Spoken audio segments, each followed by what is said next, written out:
আসসালামু আলাইকুম। একটা নতুন ইনফরমেশন নিয়ে আপনাদের মাঝে হাজির হলাম।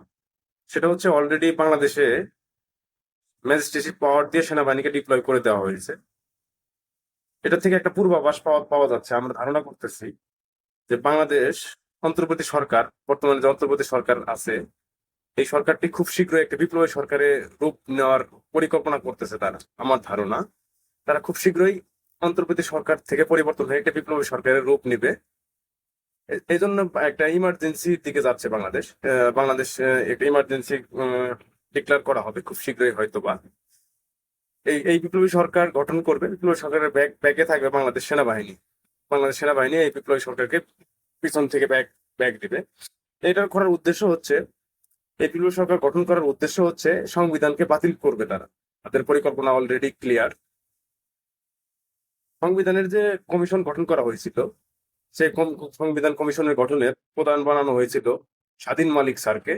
তাকে সরিয়ে দিয়ে বর্তমানে সংবিধান সংবিধান কমিশনের প্রধান কমিশনার করা হয়েছে প্রফেসর আলী রিয়াজ সাহেবকে। উনি কিছুদিন আগে সংবিধান প্রণয়ন নিয়ে একটা কথা হচ্ছিল, ওই আলোচনা উনি বলছিল যে এই সংবিধান পূর্ণ লেখনের একটা প্রস্তাব উনি প্রস্তাব করেছিল ওই মিটিং এ।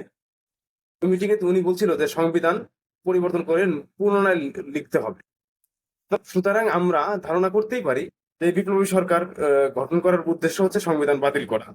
এবং সংবিধান বাতিল করার সাথে সাথে আমাদের যে প্রেসিডেন্ট আছে, বর্তমান প্রেসিডেন্ট শাহাবুদ্দিন চুপ্পু, ওনার ওনাকে সরিয়ে দেওয়া হবে। তার মানে ওনার শাহাবুদ্দিন চুপ্পুর চাকরি নাই। আর এটা খুব শীঘ্রই করবে, খুব দ্রুত করবে। আমাদের ধারণা এটা খুব দ্রুতই করবে, কারণ ডক্টর ইউনূস আগামী কিছুদিনের মধ্যে জাতীয় সঙ্গে ভাষণ দিবে। সেই ভাষণের বৈধতা পাওয়ার জন্য তারা খুব শীঘ্রই একটা বিপ্লবী সরকার গঠন করবে, এবং বিপ্লবী সরকারের প্রধান হবে ডক্টর ইউনূস, এবং তাকে ব্যাগ দিবে বাংলাদেশ সেনাবাহিনী। এটা আমাদের ধারণা। এখনো কোনো ডিসিশন আসে নাই, কিন্তু আমরা ধারণা করতেছি যে এরকম তারা পরিকল্পনা করতেছে। আর এই এই বর্তমান সরকারের নির্বাচন দেওয়ার কোনো পরিকল্পনা আমি দেখতেছি না 2-4-5 বছরের মধ্যে।